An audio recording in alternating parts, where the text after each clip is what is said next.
साथियों नमस्कार। आज आज से आपके लिए एक बार फिर हर रोज़ लगभग 25-50 क्वेश्चन के सीरीज़ लेकर आएंगे हमारे चैनल से, जो कि संगीत से संबंधित है। अगर आप किसी भी प्रकार का एग्ज़ाम की तैयारी कर रहे हैं, जैसे NBS, KBS, नेट, JRF, संगीत विषय अगर आपका है, तो आपके लिए निश्चित ही यह वीडियो लाभकारी होगा।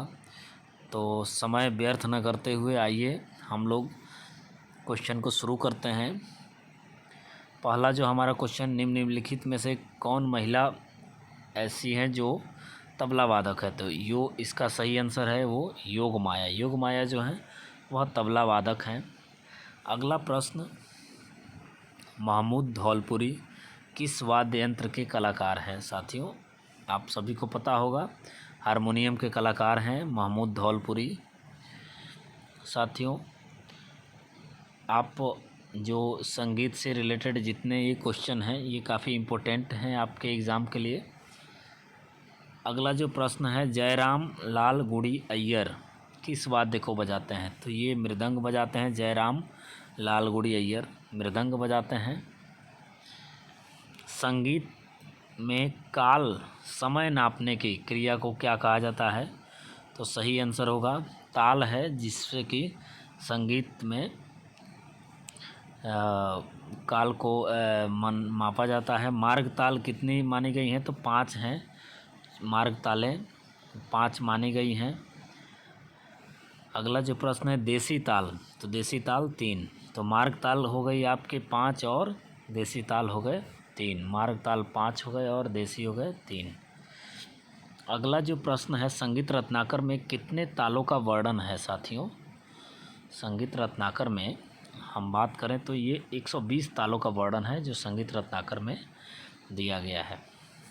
सोमनाथ ने कितनी तालों का वर्णन किया है? तो 108 तालों का वर्णन सोमनाथ के द्वारा की गई है। तालों में ताल की लंबाई स्पष्ट करने वाली इकाई को कहते हैं? तो मात्रा है, जिससे कि स्पष्ट होता है कि ये कितना लंबा ताल है। साथियों ठेका कितनी आवृत्ति की होती है? तो एक आवृत्ति में ठेका दिखाया जाता है। ड्योढ़ी की लय को कहते हैं? साथियों डेढ़ी मतलब आड़ की लय जो होती है वो डेढ़ी लय कही जाती है। कुआड़ जो होता है साथियों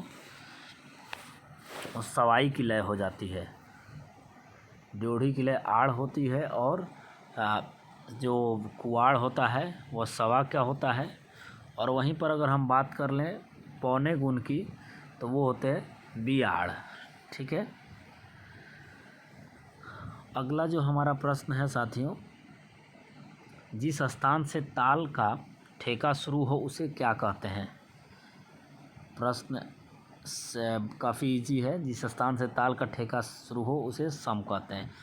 कई बार साथियों इजी प्रश्न भी हम गलत करके आ जाते हैं एग्ज़ाम में, तो ये चीज़ें आप लोग बिल्कुल ही मत कीजिए। अगला प्रश्न है, तबले पर जब थाप दी जाती है तो वह क्या कहलाता है? तो ये जर्ब कहलाता है। अगला जो प्रश्न है, ताल के कितने प्राण कहे गए हैं? 10 प्राण आपके ताल के माने गए हैं। क्रिया किसे कहा जाता है? तो ताल की मात्रा गिनने की जो क्रिया होती है उसे क्रिया कहते हैं। अगला जो प्रश्न है साथियों, ताल में क्रिया कितने प्रकार की होती है? तो 2 प्रकार की होती है साथियों। क्रिया जो ताल में मानी गई हैं वो 2 प्रकार की हैं। अक्षर काल का सूक्ष्म विभाजन क्या कहलाता है? साथियों अक्षर काल का सूक्ष्म विभाजन कला कहलाता है। साथियों अगला जो प्रश्न है हमारा, अक्षर काल को स्पष्ट करने वाले चिन्हों को क्या कहते हैं? तो सम कहते हैं। अक्षर काल को स्पष्ट करने वाले चिन्हों को सम कहते हैं। ताल में अंग कितने प्रकार के होते हैं? साथियों 6 अंग होते हैं ताल में। लय के चाल के क्रम को क्या कहते हैं? साथियों यति कहते हैं। लय के चाल को यति कहते हैं। प्राचीन शास्त्रों में यति के कितने प्रकार माने गए हैं? साथियों 5 प्रकार हैं जो कि यति के प्राचीन कालों में माने गए हैं। लय के अंतर्गत आरंभ, बीच तथा अंत में एक सी लय का होना यति का कौन सा प्रकार है? साथियों ये समा प्रकार है। यति का, जो कि आरंभ, बीच और अंत में एक सी लय होता है। जो यति द्रुत लय से आरंभ होकर क्रमशः मध्य और फिर विलंबित की तरफ जाती है उसे गोपुच्छा यति कहते हैं। साथियों, गोपुच्छा यति का यही भेद होता है। ताल की कितनी जातियाँ मानी गई हैं? 5 जातियाँ ताल की मानी गई हैं। ताल में ग्रह कितने होते हैं? 4 ग्रह होते हैं साथियों ताल में। जब गीत तथा ताल एक ही स्थान से आरंभ हो तो उसे समग्रह कहते हैं साथियों। इसका सही आंसर समग्रह होगा। अगला जो प्रश्न है साथियों, जब सम निकलने के बाद गीत शुरू किया जाए तो उसे विषम ग्रह कहते हैं। तो आज के हम इस वीडियो में इन 28 जो प्रश्न हैं इनको हल किए। हम अगली जो वीडियो लाएंगे उसमें कोशिश करेंगे कम से कम 50 क्वेश्चन को हल करें। तो अगर हमारे चैनल पर आप नए हैं तो सब्सक्राइब कर लीजिए, क्योंकि मैं संगीत से रिलेटेड थ्योरी के क्वेश्चन इस चैनल के माध्यम से आपके बीच लाते रहता हूं। तो अगर वीडियो अच्छा लगा हो तो इसे लाइक कीजिए, चैनल पर नए हैं तो सब्सक्राइब कीजिए। साथियों, धन्यवाद।